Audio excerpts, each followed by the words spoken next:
Okay, so let's continue where we left off with the electron transport chain and oxidative phosphorylation. Again, this is not a metabolic pathway per se. Okay? This is, you want to think of it as a process. What is the function of that process? If you don't know the answer to that, there's no point in knowing any of the details. Okay? You really have to ask yourself, what is the function of electron transport chain and oxidative phosphorylation? I'm going to tell you the function if you can't answer it. The function is to take all these high energy molecules produced in the course of catabolic processes like pyruvate dehydrogenase, the TCA cycle, producing NADH and FADH2. These are electron-rich, high-energy molecules. However, as produced, they're not easily usable. In order to get their energy, you want to oxidize them, with oxygen being the final acceptor of those electrons. And in that process, you are able, because of that process, you are able to sort of usurp their energy and convert it into ATP, a usable form of energy. Okay?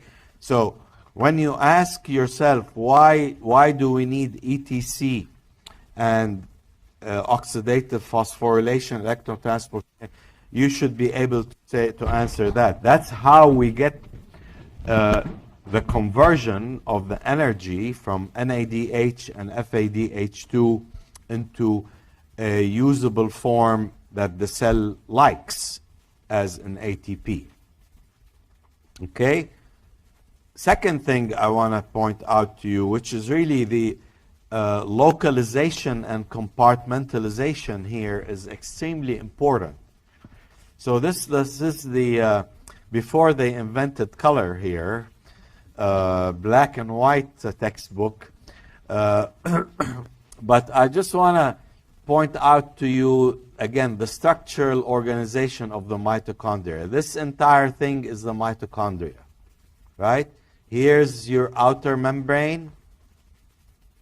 Actually, let me do this here because I don't want to do it all the time, but this may work better this time. Okay, here's the outer membrane, and here's the inner membrane. That space there is the intermembrane space, and in here is the matrix. I want to remind you about the very important structural feature of the inner mitochondrial membrane. That's a very important thing to know. This inner mitochondrial membrane is highly impermeable. Okay? So, once something is produced here, it won't be able to come back in. That's what it means. And that molecule could be small or large.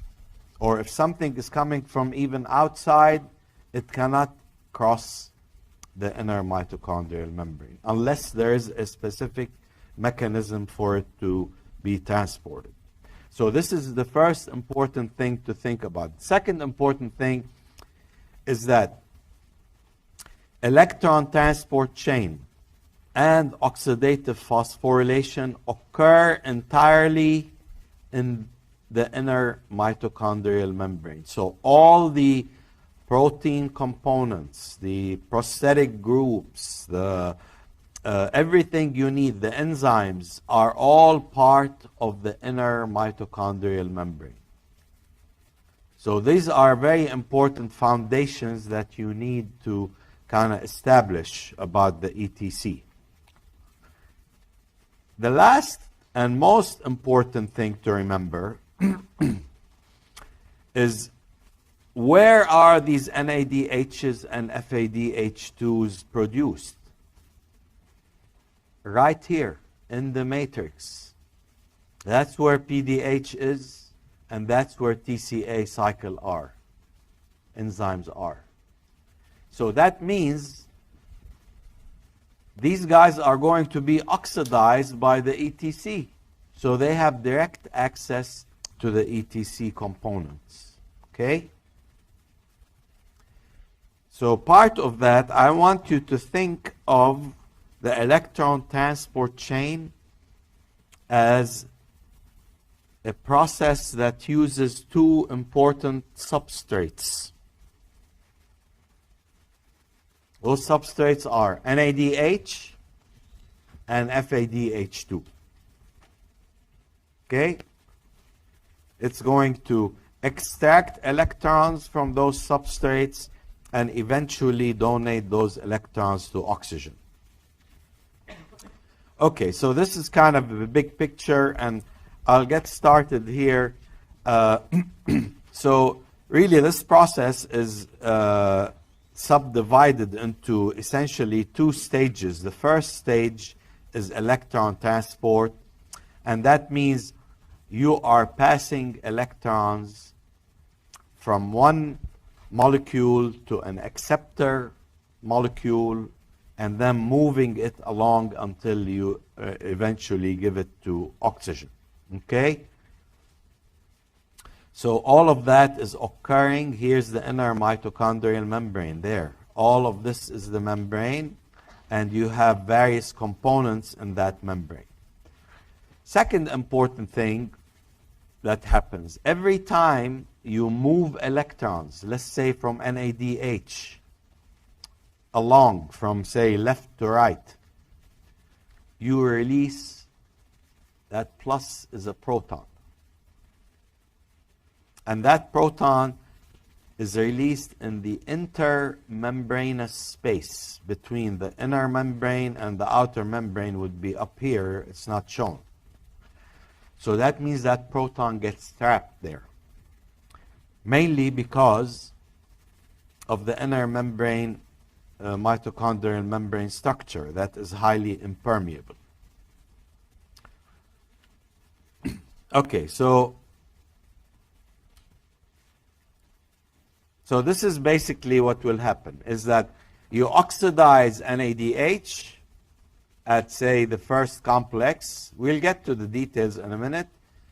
You move, when you oxidize something, that means it's lost the electrons. The electrons are moved to an acceptor.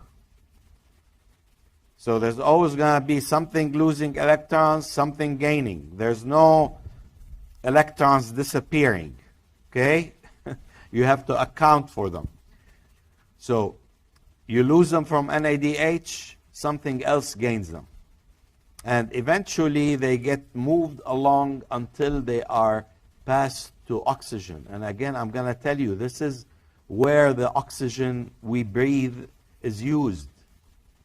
This is 95% of the oxygen we breathe in this process, believe it or not. Okay?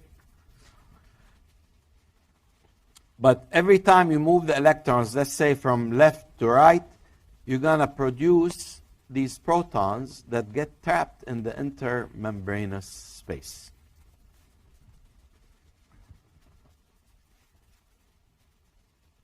Eventually, these protons here accumulate, and you get what is called an electrochemical gradient, meaning there's much more protons in the space than in the matrix. So what happens next is, that's when you get to the last stage, or the second phase, if you want, of this process, which is oxidative phosphorylation. That's where the last component of the electron transport chain, called complex 5, becomes very important. You have this membrane protein that serves a dual function. It acts as a proton gate, allowing the protons to come back in. And it also has an enzyme enzymatic activity.